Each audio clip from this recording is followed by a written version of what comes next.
할렐루야. 며칠 전에 수요 예배 때 만났다가 오늘 또 보게 되는데 그간 안녕들 하셨습니까? 목사님 마스크 벗는데 나도 벗죠 뭐.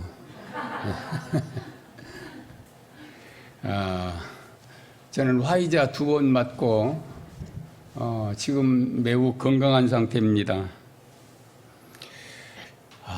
옛날 일본 사람들에게 침략을 당해서 우리 민족의 농산물, 광산물 다 빼앗기고 심지어는 노동력도 빼앗기고 우리 누이들의 몸뚱이까지 빼앗아간 저 일본 사람들이 우리 민족의 혼과 을을 짓밟던 그 시절에 생긴 말이 있어요.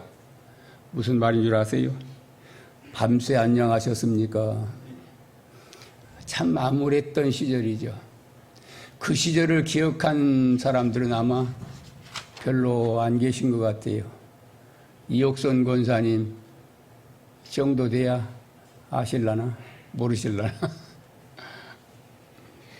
간신히 해방을 맞아서 자유롭게 사는가 했던데 불과 5년도 다 채우기 전에 저 북한 빨갱이들이 쳐들어와서 많은 사람 죽이고 납치하고 참 살림살이 수탈당하면서 생겨난 말이 있어요. 그때 밥은 잡섰습니까? 식사하셨습니까? 참 힘든 시기였었죠. 요즘에 일어나서 정착된 인사가 있습니다. 안녕하십니까? 그간 평안하셨습니까? 평안하셨습니까? 좀 인사법이 좀 격상됐는데 우리 신앙인의 말로는 샬롬입니다. 샬롬. 샬롬. 코로나19 어떤 사람은 그렇습니다. 감기같이 그냥 가볍게 스치고 지나간 거니까 그렇게 요란 떨 것 없다. 그렇게 얘기들 해요.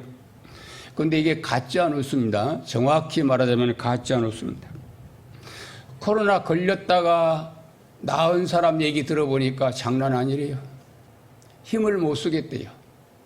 다 그런 건 아니겠지만은 상당수의 사람들이 코로나 걸리기 전과 낫고 난 이후의 건강의 상태가 현저히 다르더라고요. 아무쪼록 건강한 모습으로 이렇게 만날 수 있다는 게 하나님의 큰 복입니다. 믿어지십니까? 나와 우리 학성교회 모든 성도들 하나님이 천국으로 부르실 때까지 건강하고 평안하게 사시기를 주의 이름으로 축원합니다. 서론은 이만하고 이 목사님 예배를 인도하는 상황을 가만히 보니까 내가 지금 벌써 35분이 지났어요. 한 10여 분 지나도 시비 걸 사람 없겠지요? 예. 이렇게 이제 선전포고를 딱 해놔야 여러분들이 안심하고 말씀을 들을 수 있을 것 같아요. 본문으로 들어가서 이스라엘 사람들이 통일 왕국 시대를 몇 년 못 겪습니다. 다윗과 솔로몬 왕 그때만 통일 왕국 시대를 겪다가 솔로몬이 죽자 그의 아들 르호보암이 왕이 됩니다. 근데 르호보암 때 나라가 남북으로 갈라집니다. 우리나라가 갈라진 것처럼 그렇게 나라가 갈라지는데 르호보암 왕은 분열된 남왕국 유다 제1대 왕이고 2대는 아비야고 오늘 3대가 본문의 주인공으로 나오는 아사입니다. 아사는 분열된 남쪽 유다 왕국의 3번째 왕인데 그는 아버지 아비야와 같지 않았다 그렇게 말합니다. 아버지는 별 볼 일 없는 왕이었지만 아사는 그 윗대 할아버지 다윗을 본받아서 훌륭한 믿음의 사람으로 성경이 소개합니다. 아사는 왕이 되자마자 맨 먼저 한 게 신앙을 개혁하고 예배를 회복시키고 이스라엘 백성들로 하나님을 올바로 섬기도록 인도했어요. 그 땅에 자신이 다스리는 동안 온 나라를 평안케 했어요. 오늘 본문의 1절, 5절, 6절에서 보면 평안이라는 말이 계속 나옵니다. 그리고 7절에도 한 번 더 나오는데 오늘 짧은 본문 속에서 평안이란 말이 5번이나 나와요. 정말 나라에 필요한 것은 평안입니다. 경제적 부흥도 중요하고 과학적 발전도 중요하지만은 가난한 사람도 평안하고 노인도 평안하고 모든 계층의 사람들이 평안을 누리는 나라가 되는 게 제일 필요합니다. 그러려면 지도자가 바로 서야 되고 모든 백성들이 바르게 살 때에 그때에 진정한 평안이 온다는 것입니다. 그렇다면 진정한 평안은 어디서 오느냐? 다 평안을 원하지만은 진정한 평안은 사람이 만들 수 있는 성질의 것이 아닙니다. 참된 평안은 하나님께서 주시는 하나님만의 선물이기 때문에 그렇습니다. 6절에 보시면 여호와께서 아사에게 평안을 주셨으므로 7절 끝에 보면 주께서 우리 사방에 평안을 주셨느니라 그렇게 말합니다. 즉 하나님께서 그 땅에 평안을 주셨다 그런 얘기입니다. 그렇습니다. 평안은 돈으로 살 수 없고 권력으로도 만들 수 없고 사람의 머리로도 만들어낼 수가 없어요. 평안은 누구만 주시는 선물이라고요? 하나님께서만 주시는 선물이기 때문이에요. 평안은 이렇게 하늘에서 내려오는 것입니다. 요한복음 14장에 보면 예수님이 하신 말씀이 평안을 너에게 끼치노니 곧 나의 평안을 너에게 주노라. 내가 너에게 주는 것은 세상이 주는 것 같이 아니하니라. 너희는 마음에 근심도 말고 두려워하지도 말라. 세상이 주는 평안은 한순간입니다. 후딱 사라질 수도 있고 어느 사이 이게 소멸될 수도 있어요. 잠시 평안한 것 같은데 세상이 주는 평안은 끝이 안 좋은 경우가 참 많습니다. 그래서 여러분 속지 마세요. 참 평안은 하나님만이 주십니다. 시편 4편에 보면 다윗의 고백이 나와요. 내가 평안히 눕고 자기도 하리니 나를 안전히 거하게 하시는 이는 오직 여호와시니라.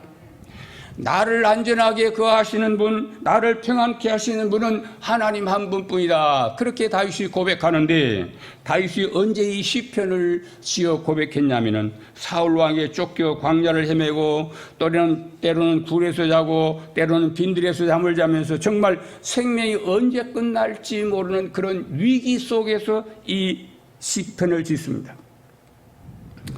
내가 평안히 눕고 자기도 하리니 여호와께서 나를 지켜주신다. 여러분 이런 다윗의 평안과 반대로 다윗을 죽이려고 쫓아다니는 사울 왕의 마음에는 평안이 없었어요. 왜 그런 줄 아세요? 좋은 환경 속에서 잠자고 기름진 음식을 먹으면서도 사울의 마음에는 평안이 없었는데 그 이유는 하나님께서 사울에게 평안을 주시지 않았기 때문에 그래요.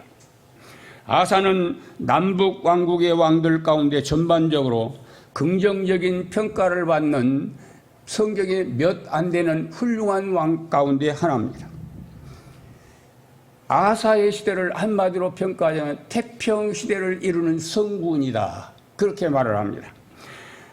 열왕기상 15장에 보면은 그 증언이 나옵니다. 아사가 그의 조상 다윗같이 여호와 보시기에 정직하게 행하여 남색하는 자를 그 땅에 쫓아내고 그의 조상들이 지은 모든 우상을 없애고 또 그의 어머니 마가가 혐오스러운 아세라상을 만들었으므로 태우의 위를 피하였으니 그렇게 말합니다. 14절에 보면 아사의 마음이 일평생 여호와 앞에 온전하였더라 또 그렇게 평가합니다. 요약해 보면은 아사 왕의 신앙과 인격이 4가지로 소개됩니다. 첫째는 정직해서 선과 의를 행하는 왕. 두 번째는 자기 어머니라도 아세라상 신상을 세우고 우상 숭배를 조장하면 과감하게 태우의 위를 폐해버리는 왕. 세 번째는 모든 백성으로 여호와 하나님을 찾게 하는 왕. 네 번째는 하나님께서 이스라엘 백성들에게 하나님의 율법과 명령을 지켜 행하게 하는 왕. 그러면 신앙 개혁의 왕입니다. 이런 아사 왕을 하나님께서는 마음에 흡족해 하셨고 그가 다스리는 온 나라의 평안을 누리는 복을 주셨어요. 할렐루야. 그러면 1절에서 말하는 평안이란 어떤 뭘 말하느냐? 1절 함께 보시겠습니다. 본문에 띄워집니까? 화면에 1절. 오늘 본문 1절. 아니면 여러분 성경 보세요. 시작. 아비야가 그 열조와 함께 잠에 다윗성에 장사되고 그의 아들 아사가 대신하여 왕이 되니 그의 시대에 그의 땅이 10년 동안 평안하니라. 화면이 뜨네요. 제가 나이가 드니까 미안합니다. 나보다 나이 많은 분들은 기막으세요. 귀가 어두워지고 눈이 침침해져요. 그래서 수술을 내가 조금 늦추는 것은 버텨보자 그 마음이에요. 귀가 어두워지니까 잡소리를 잘 안 들어서 편하기는 한데 가끔 나 몰래 무슨 흉보는가 살짝 신경이 밖으로 새는 경우들이 있어요. 감안하시고 제가 학성교회 와서 설교하는 아마 그런 시간이 그렇게 오래 가지 않을 것 같아요. 여러분 눈 멀고 귀 멀면 내가 강단에 어떻게 서겠어요. 그러니까 부탁하기는 제가 더 늙기 전에 자주 불러줬으면 좋겠다는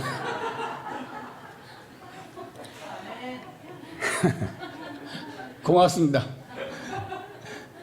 권사님이시죠? 네. 권사님 복 받을게요. 남왕국 유다에 아비야가 죽고 그의 아들 아사가 왕이 됐는데 그 아사가 왕이 된 후에 10년 동안 전쟁이 없었더라. 평안했더라. 여기서 평안이라고 번역된 말은요. 여기 샤크타입니다. 샤크타란 말은 전쟁이나 갈등이 없는 상태의 시대. 그걸 말합니다. 아사 왕은 남왕국 유다의 세 번째 왕이라고 그랬지요. 두 번째 왕 아비야 때까지 분단 국가의 후유증으로 끊임없는 전쟁이 발발됐어요. 남왕국 유다는 계속해서 북왕국 이스라엘과 전쟁을 치렀습니다. 홍역 같았어요. 그런데 다행스럽게도 아사가 남왕국 유다의 3대 왕이 되고 나서 북왕국에 문제가 생겼어요. 그래서 북왕국의 10년 동안에 왕이 두 번이나 바뀌면서 정변 사태가 일어나는 바람에 북왕국은 남왕국 유다를 침략할 그런 겨를이 없었어요. 그 덕분에 남왕국 유다에는 일시적인 평화가 찾아왔습니다. 정말 오랜만에 찾아온 평화입니다. 로보암 시절 애굽과의 전쟁에 시달렸던 남왕국이요. 또 아비야 시대에 북왕국 이스라엘과 전쟁으로 홍역을 치렀던 유다예요. 그런데 전쟁 없는 시절을 오랜만에 맞이한 거예요. 그래서 남왕국 유다 백성들에게 이 평안이란 단어는 참으로 소중한 단어였습니다. 근데 이 평안도 10년을 채 넘기지 못합니다. 구스 사람 세라가 대군을 이끌고 유다를 쳐들어옵니다. 저들이 전쟁의 소용돌이 속에 다시 휘말리게 됩니다. 그래서 여기 샤크타의 한계가 있다. 일시적인 평화는 언제 끝날지 모르는 휴화산 같은 거다. 진정한 평안이 아니고 일시적이고 부분적인 평안일 뿐입니다. 성경에는 이 샤크타 말고 평안이란 진짜 단어를 우리에게 소개하는데 그게 아까 우리가 불렀던 샬롬입니다. 샬롬. 이 샬롬의 진정한 의미는 뭔 줄 아십니까? 온전한 상태, 온전한 시대, 온전한 경우 그렇게 말합니다. 그래서 샬롬이란 말은 부분적인 평안이 아니고 온전한 평안을 말합니다. 일시적인 평안이 아니고 항구적인 평안을 말합니다. 그래서 샤크타와 샬롬을 이렇게 예를 들 수 있습니다. 한 여자가 고된 시집살을 하는데 아주 고약한 시어머니를 만났어요. 시어머니가 사사건건 며느리를 괴롭혀요. 그 분노가 속으로 쌓이고. 그런데 더 한술 더 뜨는 거는 남편이 사사건건 어머니의 얘기만 듣고 아내를 독촉하는 거예요. 아내를 막 잡는 거예요. 근데 그것도 참을 만한데 설상가상으로 하나 더 덧붙이는데 남편이 바람 피요. 여러분, 남자가 바람을 피면 부처도 돌아앉는다고 그래요. 얼마나 힘들겠어요. 그 때문에 우라가 너무 침으로 마침내 화병이 생기는데 의사의 최종 진단은 이러다가 오래 못 살겠습니다. 오래 못 살겠습니다. 예, 그런 시한 선고까지 내린 거예요. 그제서야 남편이 잘못했다고 아내한테 무릎 꿇고 사과하고 바람 피던 거 정리하고 이제 아내로 돌아왔어요. 내가 정말로 잘못했어. 내가 인생 헛살았어. 내가 가정을 그동안 팽개친 죄가 너무 커. 당신한테 죄 지었어. 이렇게 해서 이제 일단 난 화병의 한 부분은 사라지게 됐습니다. 그런데 그동안 남편이 잘못을 뉘우치고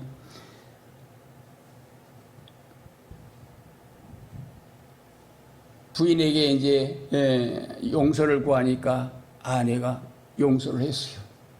둘이 진정한 화해가 이루어졌습니다. 근데 남편은 거기서 한 걸음 더 나가서 자기 어머니를 설득해서 그동안 우리가 잘못했습니다. 우리가 잘못한 것 때문에 우리 집사람, 저 사람 지금 죽게 생겼습니다. 어떻게 할까요?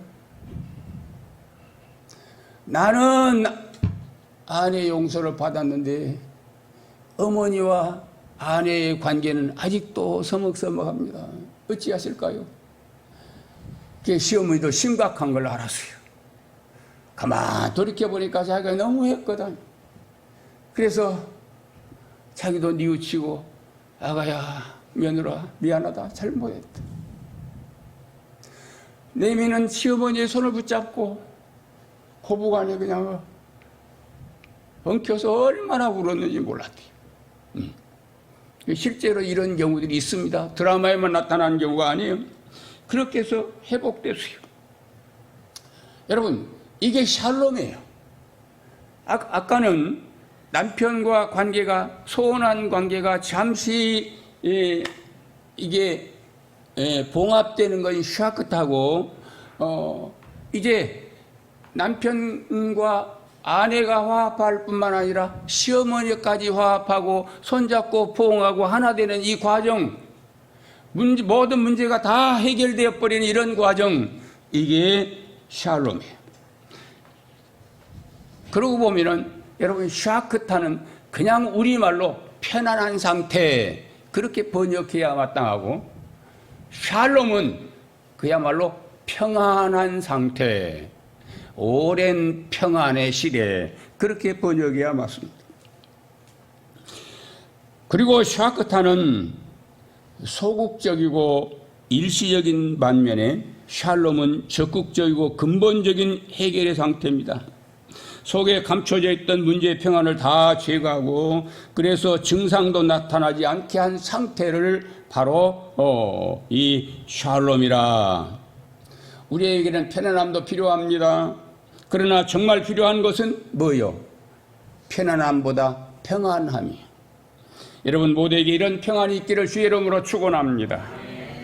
샬롬은 관계 회복에서 옵니다.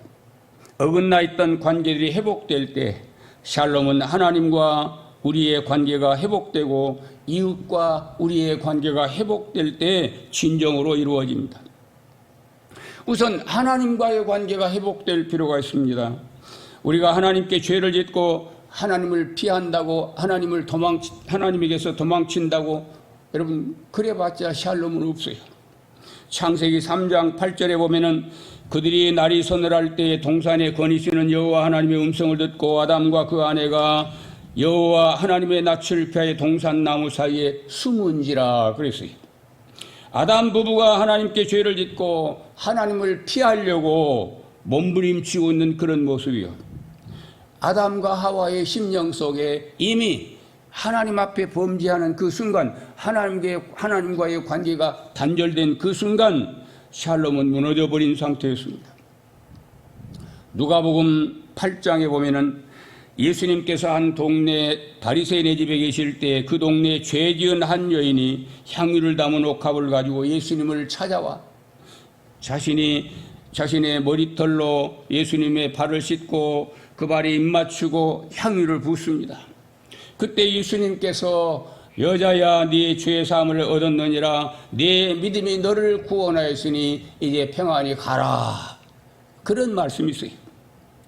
죄 용서를 받고 하나님과의 관계가 해결되자 예수님께서 이렇게 말씀하시니까 이 여자에게는 샬롬이 임한 겁니다. 진정한 샬롬은 하나님과의 관계 회복에서 옵니다.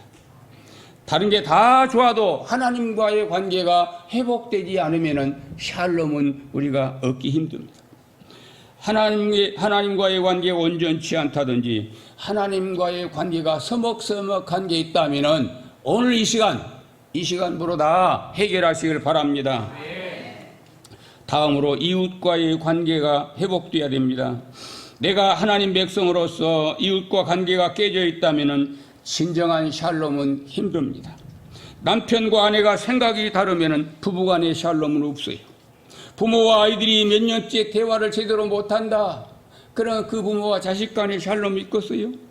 목회자와 성도 사이의 관계가 삐걱거린다. 성도와 성도 관계에 문제가 있다. 거기에 샬롬이 있겠어요? 없어요. 그렇다고 하면 샬롬은 상당히 상대적이라 볼 수 있습니다. 여러분, 사랑으로 화목해서 피차가 함께 샬롬을 누리시기를 주의 이름으로 축원합니다. 두 번째로 평안함을 우리가 어떻게 얻을 수 있느냐, 샬롬을 어떻게 우리가 누릴 수 있느냐, 본문을 자세히 살펴보면 유다왕 아사가 어떻게 평안함을 얻게 되었는지를 발견할 수 있어요. 여기서 우리가 얻을 교훈이 있습니다. 첫째, 샬롬은 하나님 보시기에 선과 정의를 행할 때 임합니다. 하나님 보시기에 선과 정의가 행하는 곳에 샬롬이 임합니다. 2절, 오늘 본문 2절 함께 읽겠습니다. 2절 시작. 아사가 그의 하나님 여호와 보시기에 선과 정의를 행하여. 여러분, 이 말은 아사가 선정을 베풀었다는 그런 뜻이에요. 올바른 지도자의 마음을 가졌기 때문에 그게 가능했습니다. 하나님이 그를 왕으로 세웠는데 그는 권력을 가진 사람으로 자신이 뭘 해야 하는지를 아는 사람이었어요. 그래서 믿음의 사람 아사는 하나님 보시기에 선과 정의를 행했어요. 정말로 백성들을 사랑했고 백성들이 잘 살게 하기 위해서 온 힘을 쓰는 사람이에요. 성경에 이런 말씀이 모든 권력이 다 하나님께로부터 난다. 그 말을 믿습니까? 그건 하나님의 말씀이 내 말이 아니고. 그러면 자, 옛날에 박근혜 전 대통령이 대통령 됐을 때 누구로부터 나온 권력입니까? 하나님께로부터. 이명박 전 대통령이 대통령 됐을 때 누구로부터 나온 권력입니까? 하나님께. 여러분, 성경적인 얘기입니다. 그러면 지금 문재인 대통령이 대통령 된 건 누구로부터 오는 권력입니까? 그렇죠. 근데 권력을 받은 분이 하나님 앞에서 어떻게 행사했느냐의 문제는 하나님과의 관계. 또 그 피해는 또 백성들이 보고 있죠. 권력은 일단 하나님께로부터 와야 되는 거예요. 하나님의 뜻대로 하느냐가 관건이에요, 항상. 아사는 하나님이 자기의 권력 주신 걸 알았어요. 자기를 왜 세우셨는지. 믿음의 사람 아사는 하나님 보시기에 선과 정의를 행했다. 백성을 정말 사랑했고 백성이 잘 되기 위해서 정말로 혼신의 힘을 다한 정치를 한 사람이 아사예요. 그래서 자기 사명을 다하는 자에게 하나님은 평강의 복을 주십니다. 오늘날 많은 지도자들이 지나친 자존심과 개인 사역을 위해서 일하고 있어요. 그런 지도자가 있을 때 그 나라는 평화가 지켜지기가 힘들고 그 나라는 모든 면에서 어려움을 겪을 수밖에 없어요. 그래서 지도자가 좋아야 된다. 가정에서도 부모가 잘해야 된다. 그런 얘기가 그런 같은 맥락이에요. 선과 정의를 행할 때 하나님 앞에 바로 설 때 하나님께서는 그 사람에게 평안의 복으로 함께 하십니다. 두 번째, 샬롬은 하나님이 싫어하는 우상을 깨끗하게 제거할 때 임합니다. 3절 보십시오. 오늘 본문 3절 시작. 이방 제단과 산당을 없애고 주상을 깨뜨리며 아세라상을 찢고 5절 시작. 또 유다 모든 성읍에서 산당과 태양상을 없애매 나라가 그 앞에서 평안을 누리니라. 아멘. 여기서 산당은 우상을 공개적으로 섬기는 것을 말합니다. 아사는 하나님의 권력을 주실 때 그 권력을 가지고 하나님 싫어하는 우상을 타파하는데 앞장섰어요. 하나님의 힘을 주실 때 그 힘 가지고 하나님이 싫어하는 일을 제거했어요. 하나님이 돈 주실 때 그 돈 가지고 이웃 사랑하며 헌금 많이 하고 주변 사랑으로 돌보고 하나님 기뻐하신 일을 하는 사람, 하나님이 샬롬을 주실 줄 믿으시기 바랍니다. 하나님이 건강 주실 때 그 건강 가지고 봉사 많이 하고 이웃에 덕을 많이 끼치면 하나님이 샬롬을 주실 줄 믿으시기 바랍니다. 은사도 마찬가지입니다. 여러분이 젊었을 때 열정 가지고 하나님의 일들을 잘 감당하면은 하나님께서는 여러분과 여러분의 가정에 그리고 우리 교회에 샬롬의 복을 주실 줄 믿습니다. 아사 왕이 우상을 철폐하라는 열정이 얼마나 깊었는지 모릅니다. 온 나라가 우상을 제거하라고 선포하고 온 나라의 우상을 제거하라고 선포하고 이걸 실행하는데 심지어는 아사의 어머니 태후가 옛날 우리로 말하면 뭐요? 대왕 대비 마마가 우상을 섬기니까 그 대비절을 폐해버렸어요. 비록 자신의 어머니일지라도 단호한 조처로 태후의 일을 폐했어요. 얼마나 과감하고 단호합니까? 하나님이 싫어하는 일을 제거하면은 인정사정 보지 않았어요. 이런 결단력이 하나님 보시기에 옳았고 또 이런 결단력이 있는 사람이 큰 일을 하도록 되어 있어요. 세 번째로 샬롬은 여호와의 말씀을 행한 곳에 임합니다. 4절 보십시다. 4절 시작. 유다 사람에게 명하여 그 조상들의 하나님 여호와를 찾게 하며 그의 율법과 명령을 행하게 하고, 하나님의 샬롬을 얻기 위해서 아사 왕 유다 백성들에게 하나님의 말씀을 철저하게 지키도록 명령하고 있어요. 하나님의 샬롬이 기도로 주어졌다면 이제 그 하나님의 샬롬이 우리 삶 속에 누려지기 위해서 우리가 할 일은 하나님의 말씀을 실행하는 거예요. 하나님의 말씀을 실천하는 거예요. 형제를 사랑하라 이런 말씀을 순종하고 지킬 때 하나님 앞에서 우리 심령 속에 채워진 하나님의 샬롬이 그 형제와의 관계 속에 임합니다. 또 세상에서 하나님의 말씀을 순종하고 살 때 기도하며 충만케 된 여호와 하나님의 샬롬이 이 세상의 삶 속에 스며들게 되어 있습니다. 그래서 어디서나 하나님의 샬롬을 누리고 살 수 있게 되었습니다. 샬롬은 여호와 하나님을 찾은 곳에 임합니다. 7절 시작. 아사가 일찍이 유다 사람에게 이르되 우리가 우리 하나님 여호와를 찾았으므로 이 땅이 아직 우리 앞에 있나니 우리가 이 성읍들을 건축하고 그 주위의 성곽과 망대와 문과 빗장을 만들자. 우리가 주를 찾았으므로 주께서 우리 사방에 평안을 주셨느니라 하고 이에 그들이 성읍을 형통하게 건축하였더라. 아멘. 또 4절에서도 아사 왕은 유다 백성들에게 여호와를 구하게 했다 그렇게 말합니다. 아사 왕과 유다 백성들이 하나님의 샬롬을 얻을 수 있었던 것은 저들이 바로 하나님 여호와를 찾았기 때문이다 그렇게 말합니다. 여기서 여호와를 찾는다 그 말은 하나님께 기도했다 그런 얘기예요. 본문 9절부터 살펴보면은 구스 사람 세라가 군사 100만 명과 병거 300승을 거느리고 공격해 왔어요. 이때 아사가 하나님께 간절히 부르짖어 기도합니다. 요즘형으로 하자면은 코로나가 몰려온 것보다 더 심각한 상황이 임한 거예요. 하나님께 부르짖어 기도했더니 응답하시고 저들을 물리쳐 주셨고 그로 인해서 유다에 다시 샬롬이 옵니다. 그렇습니다. 기도하는 사람들 그들에게 하나님의 평안이 찾아옴을 믿으시기 바랍니다. 기도의 우선적인 응답이 평안이에요. 이 평안은 기도하는 시간에 먼저 응답으로 우리가 체험할 수 있어요. 기도하면 마음이 평안해요. 그 마음이 평안해지면 벌써 응답은 절반쯤, 아니 응답은 이미 그 이상 온 것으로 믿으시기 바랍니다. 결론적으로 참된 평안을 얻으려면 어떻게 해야 되느냐? 하나님과 화목해야 돼요. 예수 그리스도를 통해서 하나님과 화목해야 됩니다. 주님은 당신의 백성들에게 평안을 주시기 위해서 이 땅에 오셨습니다. 아멘. 죄로 인해 평안을 잃어버린 우리에게, 무엇을 통해서도 평안할 수 없는 우리에게 참 평안을 주시기 위해서 예수 그리스도께서는 이 땅에 오셔서 십자가에 당신의 살을 찢기우고 피를 흘려 죽으셨어요. 그 예수님을 여러분과 내가 마음에 모시고 믿을 때 십자가로 말미암아 하나님과 진짜 화목이 이루어지고 평안함을 우리가 비로소 누릴 수 있게 된다, 그런 얘기입니다.